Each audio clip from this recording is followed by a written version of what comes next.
Hey guys, welcome to Andineer.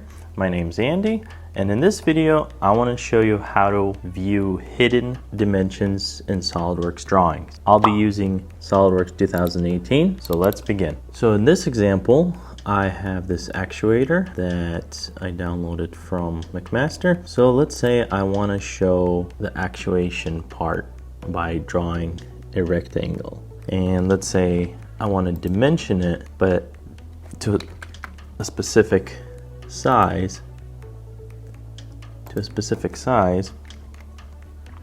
for example, something like this. But let's say, for example, but I don't want to display this, so I'm gonna hide these dimensions.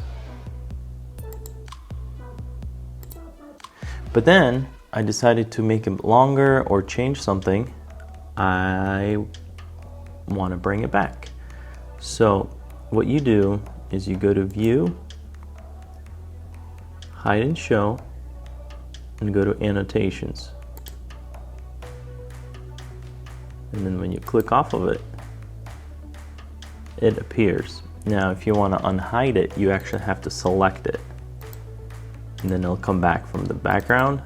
And then you can modify it. Let's say I want to change that back to, let's say I want to change it to 1.5, and then I can hide it again.